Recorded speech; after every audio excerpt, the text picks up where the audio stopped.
Latest technology courses, best infrastructure మరియు అద్భుతమైన placements. Engineering లో మీ best choice Avian institute of engineering and technology, Ibrahimpatnam. నమస్తే, వెల్కమ్ టు ఐటీ మీడియా. నేను మీ రతన్ శ్రీనివాస్.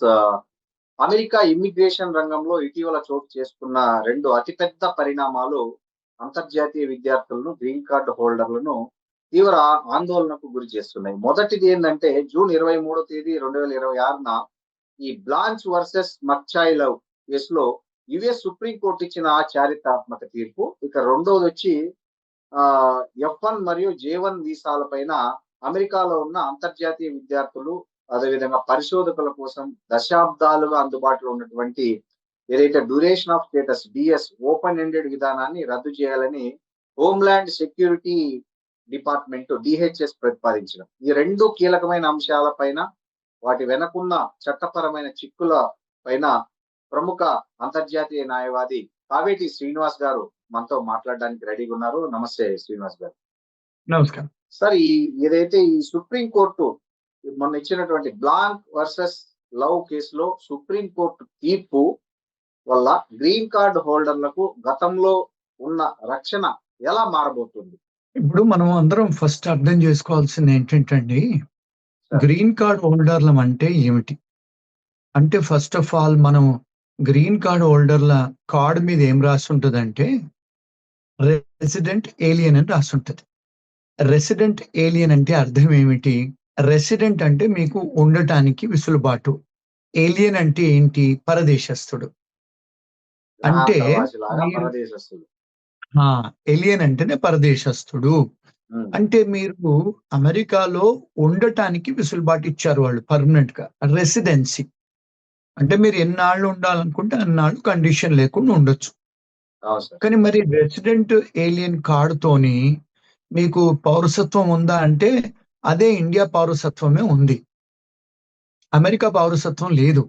అంటే మీ టైప్స్ ఇండియాకే ఉంది, కానీ అర్హత మాత్రం ఇక్కడ ఉండడానికి ఉంది యుఎస్ లో. అది మనం క్లియర్ గా అర్థం చేసుకోవాలి. జనాలు ఏమనుకుంటారంటే ఓ గ్రీన్ కార్డ్ వచ్చేసింది, అయిపోయింది. అయిపోలేదు. ఎందుకంటే మీకు గ్రీన్ కార్డ్ తోని మీరు ఎలక్షన్ లో పార్టిసిపేట్ చేయడానికి లేదు, ఓటు హక్కు లేదు మీకు. ఒకటి. రెండోది, ఫెడరల్ గవర్నమెంట్ లో పనిచేయడానికి, మిలిటరీలో పనిచేయడానికి అర్హత లేవు. చాలా సార్లు ఈవెన్ టీచర్ గా పనిచేయడానికి కూడా లేదు. స్టేట్ గవర్నమెంట్ సిటీలలో పనిచేసే అర్హతలు కూడా లేవు. అంటే ఎందుకు? బికాస్ మన పాస్పోర్ట్ ఇండియా పాస్పోర్ట్ కనుక. అంటే మీ అఫినిటీ, మీ లాయల్టీ అంతా మన దేశానికే ఉంటుంది. ఎప్పుడైతే పౌరసత్వం అమెరికాది తీసుకుంటారో, ఎప్పుడైతే ఇండియన్ పాస్పోర్ట్ ఇచ్చేస్తారో, ఎప్పుడైతే అమెరికన్ సిటిజన్ అవుతారో అప్పుడు మీకు అన్ని అర్హతలు ఉన్నాయి. అంటే ఈ దేశానికి మీకు తల్లి బిడ్డల్లాగా ఉందన్నట్టు. ఏది మన రిలేషన్షిప్. అప్పటిదాకా లేదు. మీరు ఇండియన్ సిటిజన్సే, you are coming in to the country, మీరు గ్రీన్ కార్డ్ హోల్డర్ గా వస్తున్నారు. ఎందుకు? మీరు ఇక్కడ ఉండటానికి వాళ్ళు విసులుబాటు ఇచ్చారు. అమెరికాలో పర్మనెంట్ గా నీ ఇష్టం ఉన్నంత కాలం ఉండడానికి విసులుబాటు ఇచ్చారు. ఉద్యోగాలకు ఇబ్బంది లేదు అది, కానీ కొన్ని ఉద్యోగాలకు ఇబ్బంది, ఓటు హక్కు లేదు, రాజకీయాల్లో పోవడానికి లేదు, ఏం. ఇప్పుడు అది బ్యాక్గ్రౌండ్, అది అనాలజీ ఫస్ట్ మనం అర్థం చేసుకోవాల్సి. దాని మీద మనం బిల్డప్ చేసుకోవచ్చు క్వశ్చన్స్, ఆన్సర్స్. ఇప్పుడు మరి మీరు ఇండియన్ పాస్పోర్ట్ పెట్టుకొని ఇండియాకు వెళ్ళి ఫర్ ఎగ్జాంపుల్ వెనక్కి వస్తున్నారు. ఇప్పుడు ఈ కేసులో ఈ చైనీస్ నేషనల్, ఆయనకు చైనీస్ పాస్పోర్ట్, ఆయన అమెరికాలో ఉండటానికి గ్రీన్ కార్డ్ తీసుకున్నాడు, చాలా కాలం నుంచి ఉన్నాడు, వ్యాపారాలు చేస్తున్నాడు. ఇక్కడ కౌంటర్ ఫిట్ అంటే ఇక్కడ ఏంటంటే చాలా సార్లు నల్లవాళ్ళైనా వీళ్ళైనా చైనా వాళ్ళు చాలా మంది ఏం చేస్తారంటే కాపీ కొడతారు ట్రేడ్ మార్క్. ఇప్పుడు ఫర్ ఎగ్జాంపుల్ ఆదిదాస్ ప్యాంట్ ఉంది, లేకపోతే ఫిలా ప్యాంట్ ఉంది, ఇలాంటివి ఉన్నాయి. వాళ్ళు అదే ఎంబ్లమ్ తయారు చేసి చైనాలో మళ్ళీ ఇక్కడ తీసుకొచ్చి ప్యాంట్లు అమ్ముతారు. అంటే పెద్ద పెద్ద కంపెనీస్ ను కాపీ కొడతారు. దాన్ని ట్రేడ్ మార్క్ ఇన్ఫ్రింజ్మెంట్ అంటారు. కౌంటర్ ఫీటింగ్. ఎట్లయితే మనం డబ్బులు ప్రింట్ చేస్తామో అదే సిగ్నిఫికెన్స్ అంతే, సేమ్ అదేనండి. ఇక్కడ ఏంటంటే బికాస్ ఇప్పుడు America capital of the business కదా. ఇప్పుడు అన్ని కంపెనీస్ ను వీళ్ళు ప్రొటెక్ట్ చేస్తారు. ఆ కంపెనీస్ అన్ని కూడా అమెరికాలో రిజిస్టర్ ఉంటాయి ట్రేడ్ మార్క్. మరి వాళ్ళకు ఆ వ్యాపారం చేసుకొని మిలియన్స్ ఆఫ్ డాలర్స్ పెట్టి హెడ్ క్వార్టర్స్ ఇక్కడ పెట్టుకొని ప్రపంచవ్యాప్తంగా వ్యాపారాలు చేస్తున్నారు కదా. ఇప్పుడు ఫర్ ఎగ్జాంపుల్ మెక్డానల్డ్స్ అనుకోండి, కేఎఫ్సి అనుకోండి, స్టార్ బక్స్ అనుకోండి. మరి వాటికి ఒక సిగ్నిఫికెన్స్ ఉంది కదా అమెరికాలో. అవును అవును మరి అవి తీసుకుని నువ్వు కూడా సేమ్ దాని ఎంబ్లం తయారు చేసి నేను పెట్టుకుంటా అంటే నడవదు కదా. తప్పుగా సార్. అవును అర్థమైందండి. అంటే అవును దాన్ని కౌంటర్ ఫిటింగ్ అంటారు. సో ఈ చైనా అవును. అతను ఏం చేశాడు, ఆ ఉమ్, నేరాలలో పట్టుబడ్డాడు. ఓకే. ఆ పట్టుబడి తర్వాత ఏం చేశాడు, వాళ్ళ దేశానికి టెంపరరీగా వెళ్ళాడు. ఉమ్, వెళ్ళి వెనక్కి వచ్చేటప్పుడు ఇక్కడ ఇంకొక విషయం మన ప్రేక్షకులు, మన వ్యూవర్స్ అర్థం చేసుకోవాల్సింది ఏంటంటే, ఒక్కసారి అమెరికాలో మీరు అరెస్ట్ అవుతే ఉమ్, ఎక్కడైనా ఈవెన్ ఓకే. మీరు స్పీడ్ గా పోతున్నా, తాగి నడిపిస్తున్నా, లేకపోతే మీరు ఏదన్నా ర్యాష్ అండ్ నెగ్లిజెంట్ గా స్కూల్ డిస్ట్రిక్ట్ లో నడిపించినా, పోలీస్ వాళ్ళు మిమ్మల్ని ఆపేస్తే మీ కార్లో ఏదన్నా దొరికితే అంటే వెపన్సే గానీ లేకపోతే డ్రగ్సే గానీ తాగిన ఉమ్, బాటిల్సే గానీ దొరికితే మీ కార్లో మెయిన్ రోడ్ మీద వాళ్ళు సార్. మిమ్మల్ని అరెస్ట్ చేయొచ్చు. అరెస్ట్ చేయటం అంటే మన ఇండియా లాగా ఏదో హత్కడీలేసో లేకపోతే నడువా అని చెప్పి పోలీస్ స్టేషన్ చేతులు ఊపుకుంటూ తీసుకెళ్లరు. ఉమ్, ఇక్కడ అరెస్ట్ అంటే ఏంటి, ఫస్ట్ మిమ్మల్ని హ్యాండ్ కప్స్ వేస్తారు. హ్యాండ్ కప్స్ వేయగానే మిమ్మల్ని పోలీస్ స్టేషన్ తీసుకెళ్తారు. తీసుకెళ్లిన తర్వాత మీ ఫోటో తీసుకుంటారు. ఉమ్, తీసుకున్న తర్వాత మీ ఫింగర్ ప్రింట్స్ తీసుకుంటారు. ఈ ఫింగర్ ప్రింట్స్ తీసుకోగానే ఇక్కడ వ్యవస్థ ఏంటంటే టెక్నాలజికల్ అడ్వాన్స్ కంట్రీ కదండి. అవును. 27 ఏజెన్సీస్ కు షేర్ అయిపోద్ది క్లౌడ్ లో. ఓ. అంటే కౌన్సిలేట్లే కానీ ఎఫ్బిఐ కానీ ఒక 27 లా ఎన్ఫోర్స్మెంట్ ఏజెన్సీ కి షేర్ అయిపోద్ది అది ఇన్ఫర్మేషన్ ఓకే. ఆటోమేటిక్ గా. మీరు ఇక్కడ ఫింగర్ ప్రింట్స్ ఇవ్వగానే అంటే మీరు వచ్చే బార్డర్ సెక్యూరిటీ దగ్గర కనపడుద్ది మీది, ఉమ్, అరెస్ట్ అయ్యావు నువ్వు అని. ఉమ్, అది అవ్వగానే మీకు చాలా సార్లు ఉద్యోగాలు పోతాయి, చాలా సార్లు చాలా బెనిఫిట్స్ పోతాయి, చాలా సార్లు మీకు ఇబ్బందులు స్టార్ట్ అవుతాయి. ఎందుకు, అరెస్ట్ అయ్యారు కనుక. ఇప్పుడు ఆ అరెస్టు మారల్ టర్పిట్యూడ్ అఫెన్సెసా లేకపోతే మామూలు అఫెన్సెసా? ఇప్పుడు ఫర్ ఎగ్జాంపుల్ మీరు భార్యనో గర్ల్ ఫ్రెండ్ చంప మీద కొట్టారు, ఉమ్, అది moral turpitude offence. For okay. Example మన ఈ మధ్య కాలంలో స్టూడెంట్స్ షాపులలో వెళ్ళి దొంగతనాలు చేస్తున్నారు. $100 $200. అది అవును. మారల్ టర్పిట్యూడ్ అఫెన్సెస్ అంటారు. అంటే మీకు ఉమ్, మొరాలిటీ లేదు సరిగా. ఉమ్, దొంగతనాలన్నీ కూడా మారల్ టర్పిట్యూడ్ అఫెన్సెస్. ఓకే. ఇవి వీళ్ళు ఇమిగ్రేషన్ లాలో ఏం రాసిందంటే, ఎవరైనా మారల్ టర్పిట్యూడ్ అఫెన్సెస్ కు పట్టుబడతారో వాళ్ళు మా దేశంలో ఉండే అర్హత లేదు. ఓకే. ఈవెన్ అంటే గర్ల్ ఫ్రెండ్ క్లీన్ చెప్ప గా మీద కొడితే కూడా వాళ్ళకి అమెరికాలో నివసించే అర్హత లేదు. అంటే దీన్ని మారల్ టర్ప్ ఫర్ ఎగ్జాంపుల్ మీ గర్ల్ ఫ్రెండ్ లేదా మీ వైఫ్ చంప మీద అవును. కొట్టారు మీరు ఉమ్, డొమెస్టిక్ వైలెన్స్ లో, ఏమండి చిన్నపిల్లల్ని కొట్టారు డొమెస్టిక్ వైలెన్స్ లో, అంటే మీరు అర్హత లేదు, మారల్ టర్పిట్యూడ్ అఫెన్సెస్ లో పట్టుబడ్డారు గనుక మా దేశంలో వద్దు. అది లాలో ఉమ్, ఎప్పుడో రాసింది. కానీ ఓకే. ట్రంప్ గారు వచ్చిన తర్వాత సీరియస్ గా ఎన్ఫోర్స్మెంట్ చేస్తున్నారు వారు. ఉమ్, ఇప్పుడు లాలో ఇంతకుముందు ఇవన్నీ ఉన్నాయండి, కానీ కరెక్ట్ కరెక్ట్. ఎవరు పట్టుబడట్లేదు, ఎవరు ఎన్ఫోర్స్ చేయట్లేదు స్ట్రిక్ట్ గా. మీరు వచ్చిన తర్వాత ఆర్డర్స్ ఇచ్చి చేయమని చెప్తున్నారు. అంటే సార్. ఏమిటి అంటే బార్డర్ ఉమ్, లో ఉన్న వాళ్లకు అన్ఫిట్టెడ్ పవర్స్ ఉన్నాయి, కానీ ఎస్. వాళ్ళు ఎక్సర్సైజ్ చేయట్లే. ఇప్పుడు అవును. చేస్తున్నారు. ఉమ్. ఇప్పుడు ఈ ఈ చైనా ఈ అతను ఈ ఈ వెనక్కి సార్, ఈ వచ్చేటప్పుడు తీర్పుతో సంబంధం లేకుండానే మీరన్నట్లు ఆ బార్డర్ ఫోర్సెస్ వాళ్ళకి పక్కా అధికారాలున్నాయి. సో, ఈ తీర్పుతో ఉన్నాయి, సంబంధం లేదు. యెస్. హ్మ్. మొదటి నుంచి ఉన్నాయండి. అంటే అవునవును. Moral topic yes. మీరు లోపల వచ్చేటప్పుడు ఏంటంటే ఇప్పుడు మేము యుఎస్ సిటిజన్స్ వచ్చేటప్పుడు మా ఫేస్ రికగ్నిషన్ టెక్నాలజీ పెట్టారు ఏఐలో. ఇట్లా ఫేస్ హ్మ్. చూపించుకొని మేము వెళ్ళిపోవటం యుఎస్ సిటిజన్. ఒకవేళ ఓకే. గ్రీన్ కార్డ్ హోల్డర్ అయింది అనుకోండి, మీరు అక్కడ ఇమిగ్రేషన్ ఆఫీసర్ దగ్గరికి వెళ్ళాలి. వెళ్తే మీ ఫింగర్ ప్రింట్స్ తీసుకుంటాడు. తీసుకురాగానే ఆయన స్క్రీన్ లో మీద వచ్చేస్తది, అరెస్ట్ అవును. అయ్యావు ఈ పలానా దానికని. అంటే అప్పుడు మళ్ళీ సెకండరీ ఇన్స్పెక్షన్ మళ్ళీ లోపలికి తీసుకెళ్తాడు. నిన్ను లోపలికి అడ్మిషన్ చేయొచ్చా లేదా అని. ఎందుకు, మరి మీరు ఎలాంటి అఫెన్సెస్ లో మీరు అయ్యారో, చిన్న అఫెన్సెస్ కూడా కావచ్చు కొన్నిసార్లు, కరెక్ట్. కరెక్ట్. తెలియదు కదా. కరెక్ట్. నేరపూరితం ఏదైనా నువ్వు అరెస్ట్ అయ్యావు అని కనిపిస్తుంది అందులో. అది హ్మ్. నేరం అంటే నిర్ధారణ అయిందా లేదా కనపడదు. సో వాళ్ళు తీసుకెళ్ళినప్పుడు మిమ్మల్ని అడుగుతారు. అడిగి వాళ్ళు ఏం చేస్తారు, ఇప్పుడు మీరు హ్మ్. ఇక్కడ ఈ చైనా అతను నేరం హ్మ్. చేశాడని కనపడుతుంది కనుక, కానీ ఆయన కన్విక్షన్ అవ్వలే. ఓన్లీ ఆయన అవును. మీద కేసు పెట్టారు, ఈ దొంగతనాల హ్మ్. కేసు పెట్టారు. ఏది న్యూజెర్సీలో. ఆయన ఏమన్నాడు, నా మీద కేసులు పెట్టారు, ఇంకా నిర్ధారణ అవ్వలేదు అంటే ఆయన ఏం చేశారు, ఆయన గ్రీన్ కార్డ్ తీసేసుకొని ఆయనను అక్కడి నుంచి అక్కడికి చైనాకు పంపలేదు. ఆయనను పెరోల్ చేశారు. పెరోల్ అంటే ఏమిటి? Temporary permission. అంటే నీకు గ్రీన్ కార్డ్ లేదు, నీకు సిటిజన్‌షిప్ లేదు, ఎలాంటి వీసా లేదు. పెరోల్ అంటే ఏమిటి? నిన్ను వదిలేయటం. ఎళ్ళు నాయనా లోపలికెళ్ళు. ఆ! పెరోల్. మనకి ఇండియాలో కూడా పెరోల్ ఉంటది. జైల్లో నుంచి బయటకొస్తే పెరోల్‌లో బయటకొస్తారు. పెరోల్ వచ్చిన తర్వాత అది టైప్ ఆఫ్ పనిష్మెంటే. అది పనిష్మెంట్‌లో ఒక టైపు. కానీ మిమ్మల్ని మానిటర్ చేస్తా ఉంటారు వాళ్ళు. నువ్వేం చేస్తున్నావు? ఎక్కడికెళ్తున్నావు? ఎక్కడికి పోకుండా. సో, ఇప్పుడు ఏంటంటే ఆయనని పెరోల్ చేశారు. చేసిన తర్వాత ఆయన ఏం చేశాడు? లోపలికొచ్చిన తర్వాత ఒప్పుకున్నాడు ఆయన చేసిన నేరాలన్నీ. నేరాలన్నీ ఒప్పుకున్న తర్వాత ఆయనకు సజా అయింది. అంటే పనిష్మెంట్ పడ్డది. కన్విక్షన్ అయింది.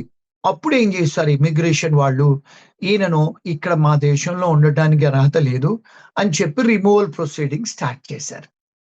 రిమూవల్ ప్రొసీడింగ్ స్టార్ట్ చేశారు ఇమిగ్రేషన్ వాళ్ళు. చేస్తే ఆయనే రిమూవల్ వేసిన తర్వాత జడ్జి గారు నిర్ధారణ చేసిన తర్వాత, ఇమిగ్రేషన్ జడ్జిలు వేరండి. మళ్ళీ క్రిమినల్ కేసులు జడ్జిలు వేరు. దానికి సెపరేట్ అన్ని. ఇప్పుడు మనలాగా హైకోర్టులో సుప్రీం కోర్టులో అన్ని వింటారని అట్లా ఉండదండి. ప్రతి దానికి ఇక్కడ స్పెషలైజ్డ్. సో ఆయన ఏం చేస్తాడు, సుప్రీం కోర్టు దాకా తీసుకెళ్ళాడు కేసుని. ఏమని, నన్ను ఇలా చేశారు, నేను లోపలికి వచ్చేటప్పుడు నా గ్రీన్ కార్డ్ తీసుకోకూడదు, వాళ్ళు పెరోల్ మీద పంపించారు, వాళ్ళకు అంటే చాలా పవర్ ఇచ్చేశారు అంటే సుప్రీం కోర్టు ఏమంది, లేదు వాళ్లకు క్లియర్ అండ్ కన్విన్సింగ్ అవసరం లేదు, మీ మీద కేసు ఉన్నట్టుంటే చాలు, మీ గ్రీన్ కార్డ్ తీసేసుకొని పెరోల్లో లోపలి పంపించడానికి. ఇది ఎగ్జిక్యూటివ్ బ్రాంచ్ది పని, మా జ్యుడిషియరీ పని కాదు, పొలిటీషియన్స్ పని కాదు. ఇప్పుడు మనకు మన భారతదేశంలో కూడా ఎగ్జిక్యూటివ్ బ్రాంచ్, లెజిస్లేచర్, జ్యుడిషియరీ ఉంది కదండి. మరి జడ్జెస్ అంటే సుప్రీం కోర్టు, లెజిస్లేచర్ అంటే ఎమ్మెల్యేలు, మినిస్టర్లు, మరి ఎగ్జిక్యూటివ్ బ్రాంచ్ ఉంది కదా. ఇప్పుడు ఇమిగ్రేషన్ డిపార్ట్మెంట్ మన ఇండియాలో కూడా ఉంది, పోలీస్ వాళ్ళు నడుపుతారు, అది ఎగ్జిక్యూటివ్ బ్రాంచ్. అది మరి ఎగ్జిక్యూటివ్ బ్రాంచ్ పని అది సుప్రీం కోర్టు ఇంటర్ఫీర్ అయ్యి చెప్పాల్సిన అవసరం లేదు, వాళ్ళకి అన్ని పవర్స్ ఉన్నాయి అని చెప్పి గవర్నమెంట్ ఆఫ్ యుఎస్ కు పవర్స్ ఉన్నాయని చెప్పి వాళ్ళు నిర్ధారణ చేశారు. దీంతో ఏమవుతుంది, ఇప్పుడు ఎవరైనా వెనక్కి వచ్చేటప్పుడు గ్రీన్ కార్డ్ హోల్డర్లు, ఇప్పుడు అక్కడ బార్డర్ సెక్యూరిటీ వాడు ఎగ్జిక్యూటివ్ పోలీస్ ఆఫీసర్, ఆయన ఇమిగ్రేషన్ పోలీస్ ఆఫీసర్, ఆయనకు పవర్స్ ఉన్నాయి అని చెప్పారు. దీంతో ఏమైంది, ఒక సంచలనం అమెరికా కానీ వరల్డ్ మొత్తంలో. గ్రీన్ కార్డ్ హోల్డర్లు ఏదన్నా చిన్న కేసులలో మీరు ఇన్వాల్వ్ అయితే మీ ఇమిగ్రేషన్ లాయర్లతో సంప్రదించి బయటికి వెళ్ళండి. ఎందుకు, లోపలికి వచ్చేటప్పుడు అర్హత లాగా మీరు లోపలికి వచ్చేయలేరు. అంటే you don't have a right of admission. ఎందుకు, మీ మీద కేసు ఉంది కనుక ఆ కేసు నిర్ధారణ అయ్యే వరకు కూడా బయటికి వెళ్ళకూడదు. సో దీంతో ఏమవుతుంది, వీళ్ళకు పవర్స్ ఎక్కువ వచ్చేసాయి. అంతకుముందు లివానా ఉన్నాయి కానీ వాళ్ళు ఎన్ఫోర్స్ చేయట్లేదు. ఇప్పుడు సుప్రీంకోర్టు చెప్పిన తర్వాత ఇంకా పవర్ఫుల్ అయిపోయారు. ఇప్పుడు ఆయన ట్రంప్ గారు కూడా చెప్పాడు. అదండి, ఇంత క్లియర్ అండి ఇది. అవును సార్. సార్ ఇంకోటి, దీనివల్ల ఇలాంటి నిబంధనల వల్ల ఇమ్మిగ్రేషన్ పెరోల్ పై అమెరికాలో ప్రవేశించిన గ్రీన్ కార్డ్ హోల్డర్లు వర్క్ పర్మిట్లు కావచ్చు, లేదంటే ఇతర సోషల్ బెనిఫిట్స్ ఎలా ఎఫెక్ట్ అవుతాయి సార్? ఇప్పుడు మీరు గ్రీన్ కార్డు ఒక్కసారి మీది తీసేసుకున్నారు వాళ్ళు అంటే, ఇప్పుడు ఫర్ ఎగ్జాంపుల్ గవర్నమెంట్ లో మీకు ఫర్ ఎగ్జాంపుల్ ఇప్పుడు మీరు ఓల్డ్ ఏజ్ పీపుల్ అనుకోండి, మెడికల్ ఫెసిలిటీస్ ఉంటాయి, మెడికేడే అనుకోండి, లేకపోతే కొంతమంది లేని వాళ్ళు ఇల్లులు, హౌసింగ్ మన ఇండియాలో ఉన్నట్టు ఇక్కడ కూడా హౌసింగ్ ఉంటది. ఇట్లా మీకు ఫుడ్ స్టాంప్స్ కూడా ఇస్తారు భోజనాలకి, మీ పిల్లలకి ఇస్తారు పాలు తాగడానికి. ఇలాంటి బెనిఫిట్స్ అన్ని పోయే ఆస్కారాలు ఉన్నాయి. ఎందుకు, మీరు డిపోర్టబుల్, రిమూవబుల్ ఏలియన్ కనుక, అంటే మా దేశస్తులు కాదు, మిమ్మల్ని తీసే దానిలో ఉన్నాము, మీకు అర్హతలు లేవు, పోయే ఛాన్సెస్ ఉన్నాయి. ఉద్యోగాలు కూడా పోయే ఛాన్సెస్ ఉన్నాయి.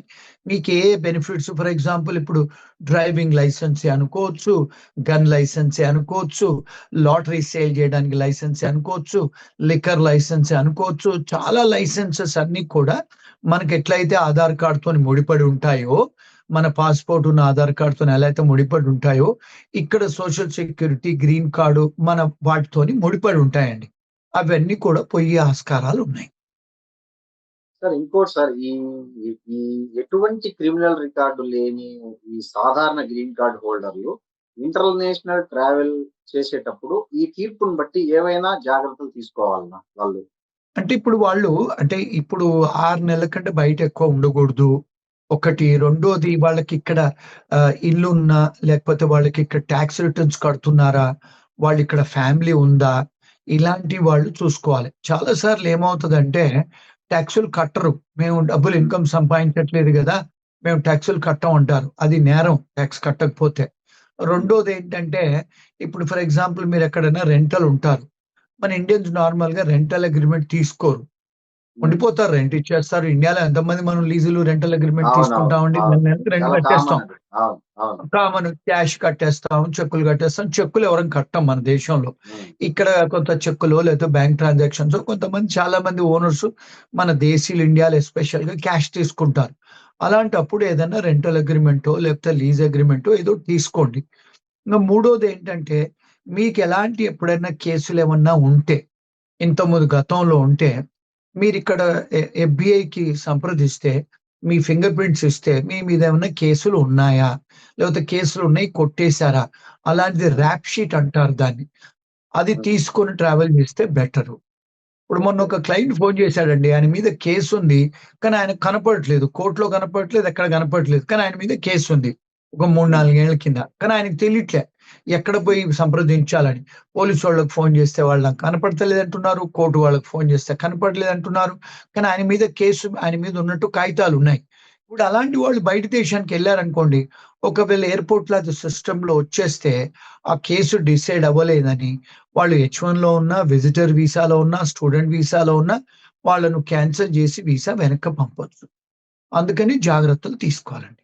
సార్ ఇంకోటి సార్, ఈ దశాబ్దాలుగా ఉన్నటువంటి డ్యూరేషన్ ఆఫ్ స్టేటస్ అంటే డీఎస్ విధానాన్ని రద్దు చేసి నిర్దిష్ట గడువు తేదీని ప్రవేశపెట్టడం వెనక హోమ్‌ల్యాండ్ సెక్యూరిటీ డిపార్ట్‌మెంట్ యొక్క ప్రధాన ఇంటెన్షన్ ఏంటి సార్ అసలు? ఇప్పుడు ఏంటంటే ఏమవుతుందంటండి ఇక్కడ స్టూడెంట్స్ వస్తారు గదా! ఇప్పుడు హ్మ్. మాస్టర్స్ కోర్స్ కోసం వస్తారు. మరి మాస్టర్స్ కోర్సు 1 ½ ఇయర్ అండి. దాని తర్వాత వాళ్ళకి వర్క్ పర్మిట్ దొరుకుతదండి. 2 ఇయర్స్, 3 ఇయర్స్ దొరుకుద్ది. స్టెమ్ ప్రోగ్రామ్స్ అయితే. వాళ్ళు ఆ స్టెమ్ ప్రోగ్రామ్స్‌లో వాళ్ళకి వర్క్ పర్మిట్ దొరికిన తర్వాత చాలా సార్లు ఉద్యోగం దొరకట్లేదు.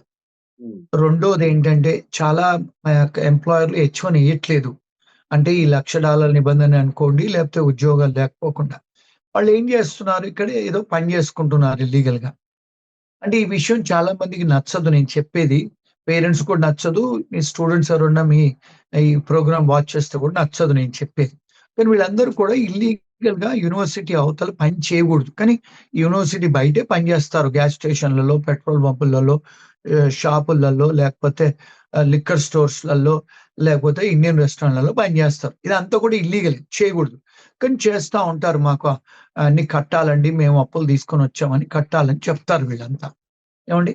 ఇప్పుడు ఇలా చేస్తూ, చూస్తూ వీళ్ళ అప్పులు స్టూడెంట్ లోన్స్ అంతా కడతారు.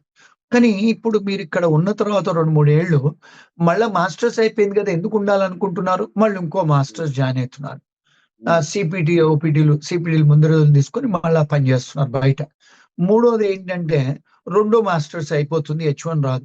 మళ్ళీ మూడోది పీహెచ్‌డీ జాయిన్ అవుతున్నారు. అంటే వీళ్ళేమంటున్నారంటే, మీకసలు వచ్చిన కారణం ఏంటి? ఆబ్జెక్టివ్ ఆఫ్ హ్మ్. స్టడీ ఏంటి? మీ ఆబ్జెక్ట్ మీరు మాస్టర్స్ చేయడానికొచ్చారు. మరి రెండో మాస్టర్‌లు, మూడో మాస్టర్‌లు, పీహెచ్‌డీ చేస్తున్నారు గదా!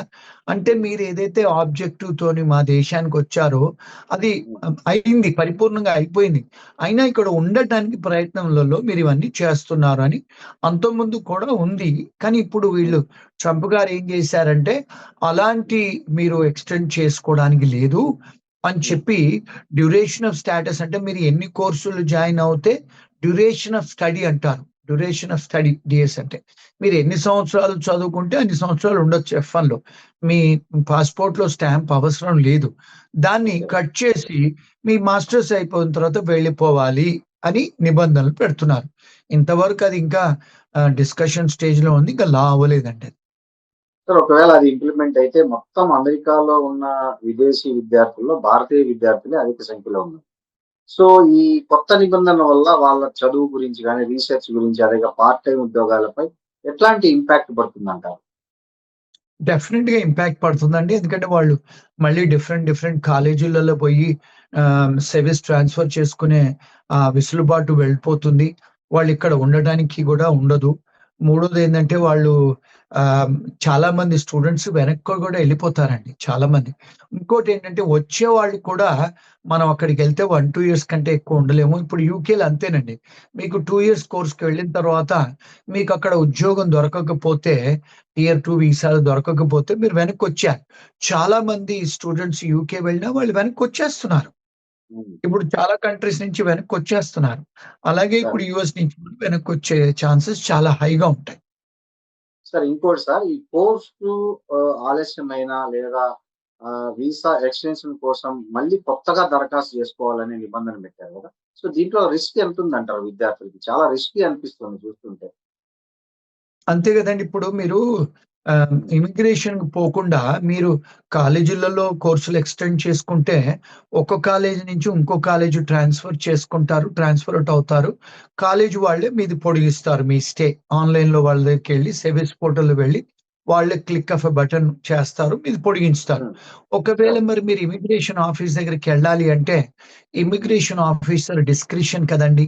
మరి ఆఫీసర్ మీకు పర్మిషన్ ఇస్తే ఉండొచ్చు, లేకపోతే వెళ్ళిపోవాలి. సో ఎప్పుడైనా ఇమిగ్రేషన్ డిపార్ట్మెంట్ దగ్గరికెళ్ళినప్పుడు గవర్నమెంట్ ఆఫీసర్ పోలీసోడి దగ్గరికి వెళ్ళినట్టే. వాడి ఇష్టం ఉంటే లోపల రానివ్వచ్చు, ఇష్టం లేకపోతే బయటికి పంపించేటట్టు. అంటే కొద్దిగా కష్టమే అది. అవును సార్. ఈ గ్రాడ్యుయేషన్ తర్వాత విద్యార్థులు పొందే ఈ ఓపీటీ మరియు స్టెమ్ ఓపీటీ లబ్ధిదారులకు ఈ ఫిక్స్డ్ ఎండ్ డేటెడ్ విధానం వల్ల ఎలాంటి నష్టం కలిగిస్తుందంటారు? ఇప్పుడు ఓపీటీలు, సిపిటీలు అంటే కాలేజ్ చదువుకునేటప్పుడండి. ఓపీటీ అనేది ఫస్ట్ స్టెమ్ కోర్సెస్ చేస్తున్నప్పుడు, స్టెమ్ కోర్సెస్ అంటే సైన్స్, టెక్నాలజీ, ఇంజినీరింగ్, మ్యాథమెటిక్స్ అండి. మేనేజ్మెంట్ కాదు, మ్యాథమెటిక్స్. ఎంబీఏ చేసిన వాళ్ళకి కాదు. ఓన్లీ సైన్స్, స్టెమ్ సంబంధించిన వాళ్ళకు. వాళ్ళకేమవుతదంటే వాళ్ళకు మాస్టర్స్ అయిపోగానే డ్యూరింగ్ ద కోర్స్ కూడా తీసుకోవచ్చు పర్మిషన్ టు వర్క్. అయిపోయిన తర్వాత మీకు ఇనీషియల్‌గా ఒక సంవత్సరం ఆక్యుపేషనల్ ట్రైనింగ్ అని ఇస్తారు. అందులో మీకు సాలరీ వచ్చినా లేకున్నా చేసుకోవచ్చు. తర్వాత 2 సంవత్సరాలు ఇస్తారు. ఇప్పుడు ఇవన్నీ కూడా మీకు కోర్సు మీకు లిమిటేషన్ చేస్తే ఒక కోర్స్ తర్వాత ఇంకో కోర్స్ చేయటానికి లేదన్నప్పుడు మీకు ఈ 3 సంవత్సరాలలో H1 రాకపోతే ఇంటికెళ్ళిపోవాలి కదండీ! అవును. అవును సార్. సార్ ఇంకోటి సార్, ఈ ప్రతిపాదన చట్టంగా మారే లోపే ప్రస్తుతం అమెరికాలో ఎవరైతే ఉన్నారో ఈ F1, J1 విద్యార్థులు తమ లీగల్ స్టేటస్‌ను కాపాడుకోవడానికి ఇప్పుడే ఎలాంటి ముందస్తు ప్రణాళికలు అమలు చేయాలంటారు? అంటే వాళ్ళు డెఫినిట్‌గా ఇమిగ్రేషన్ లాయర్‌లని కలిస్తే బెటర్ అండి. సో అది ఒక్కటే పరిష్కారమా సార్? ఇంకేమన్నా అంటే ఉందా? ఇప్పుడు వాళ్ళు ఆన్‌లైన్‌లో చాట్ జీపీటీలో చదువుకుంటారు. కొంత ఆ ChatGPT is not a law, కొంత ఇన్ఫర్మేషను. సో వీళ్ళందరూ ఆ చాట్ జీపీటీలో ఇన్ఫర్మేషన్ తీసుకొని ఆ రూమ్‌మేట్‌లతోనో, లేకపోతే వాళ్ళ సీనియర్‌లతోనో, లేకపోతే వాళ్ళే మాట్లాడుకుంటారు. ఒక competent, qualified, expert immigration lawyer దగ్గరికెళ్లి సంప్రదిస్తే వాళ్ళకు బోలెడన్ని ఆన్సర్స్ దొరుకుతాయని. కానీ నార్మల్‌గా మన స్టూడెంట్స్ ఏంటంటే ఒక్క కన్సల్టేషన్ $200, $300 ఇచ్చి వెళ్ళాలా అని వాళ్ళే తీసుకుంటారు. దాంతోని ఏమవుతుందంటే చాలా సార్లు మనకు అది లీగల్ అడ్వైస్ కింద పరిగణించదు. కొంత ఇన్ఫర్మేషన్ కిందనే పరిగణించొచ్చు. సో అందుకనే సార్ ఈ నేను ప్రతి ఇంటర్వ్యూలో చెప్తాను. Get in touch with some qualified lawyers అని. సార్ ఈ వేజ్ వెయిటెడ్ లాటరీ వల్ల ఉద్యోగాల ఎంపిక అవకాశాలు తగ్గిపోయినాయని చాలా వరకు టాక్ వస్తుంది. ఇది కరెక్టేనా సార్ ఇది? నిజమేనండి. ఇప్పుడు ఏం ఓకే. చేశారంటే వీళ్ళు ఆహ్, ప్రస్తుత ట్రంప్ గారు ఏమన్నారంటే, చాలా హై సాలరీ ఇచ్చే వాళ్ళకి ముందు ప్రాధాన్యత ఇవ్వండి. అంటే అవును. 1,50,000, 1,70,000 వాళ్ళే హ్మ్. పికప్ చేశారు ఫస్ట్ లాటరీలో. తర్వాత హ్మ్. ఏం చేశారు లెవెల్ 2, లెవెల్ 1 దాకా ఇచ్చారు. సో, లెవెల్ 1 వచ్చే వరకు 90,000, 80,000 వాళ్ళకొచ్చే వరకు తక్కువ పికప్ అయినవి లాటరీలో. లెవెల్ 1 ముందు పికప్ అయింది. లెవెల్ 2 తర్వాత లెవెల్ 3. మరి ఆబ్వియస్‌లీ వాళ్ళేమన్నారంటే 1,50,000, 1,70,000 ఇచ్చిన సాలరీ 2,00,000 ఇచ్చే వాళ్ళకే మీరు ఇవ్వండి అని. అంటే ఏమవుతుంది? మరి వాళ్ళది ఒకవేళ పికప్ అవుతే వాళ్ళకి ఆ జీతాలు కడితే మరి వాళ్ళే హై టాక్స్ కదండీ! అవును. 40% టాక్స్ కడతారు వాళ్ళు. ఈ హ్మ్. 70, 80 వేల వాళ్ళు తక్కువ టాక్స్ కడతారు. 30% కడతారు. మరి వాళ్ళ దగ్గర టాక్స్ పేయర్స్ హెవీగా వాళ్ళే ఉంటారు. ఎంప్లాయీస్ కనుక వాళ్ళకే వెసులుబాటు ఇచ్చారు. సార్ డెఫినిట్‌గా ఈ ఎఫెక్ట్ అయింది.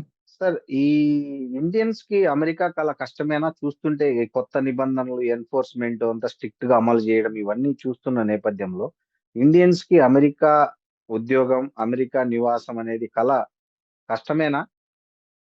అంటే ఈవెంచువల్ గా కాస్త డిఫికల్టేనండి. అంటే ఇప్పుడున్న ప్రెజెంట్ ట్రంప్ అడ్మినిస్ట్రేషన్ లో లాస్ట్ టైం వారు వచ్చినప్పుడు కూడా చాలా ఇబ్బందులు పెట్టారు, చేశారు. ఎందుకంటే చూసుకుంటే ప్రపంచంలో 60-70 కంట్రీస్‌లలో వారు కౌన్సులేట్స్ క్లోజ్ చేశారండి. మరి ఓకే. మన మన భూలోకంలో ఉన్నాయే 160 దేశాలు. 60, హ్మ్. 70 దేశాలు మీరు క్లోజ్ చేసి, మీరు ఎంబసీలు క్లోజ్ చేసి, కొత్త ఎంబసీలు ఓపెన్ చేయకపోతే, మరి ఇప్పుడు మీకు కష్టమే గదండీ!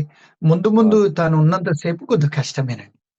సార్, ఈ $1,00,000 అదనపు ఫీజు ప్రభావం ఇండియన్ ఐటీ కంపెనీలకు ఏమైనా ఎఫెక్ట్ పడుతుందంటారా? చాలా ఎఫెక్ట్ పడ్డదండి. చాలా ఎఫెక్ట్ పడ్డది. ఇప్పుడు ఎవరు $1,00,000 కట్టి తీసుకొస్తారు? కష్టమే. ఇప్పుడు అవునా సార్? $1,00,000 పెట్టాలి. జీతం హ్మ్. 1,70,000 ఇవ్వాలి. Immigration okay. ఫీజులు కట్టాలి. లాయర్ ఫీజులు కట్టాలంటే కష్టమే. కానీ లక్కీలీ ఏమైందంటే అండి, ఇప్పుడు ఈ హ్మ్. $1,00,000 ఇంపోజ్ చేశారు గదా వీరు. ఆ $1,00,000 కోర్ట్ వాళ్ళు ఆహ్, ఆహ్, నే అంటే చెల్లనేరదని చెప్పి డిసైడ్ చేశారండి. ఇప్పుడు అవును. $1,00,000 ఇంపోజిషన్ ఆఫ్ దట్ లేదండి. ఇప్పుడు కోర్ట్ వాళ్ళు నిర్ధారణ చేసేశారు. అది అన్‌లాఫుల్ అని.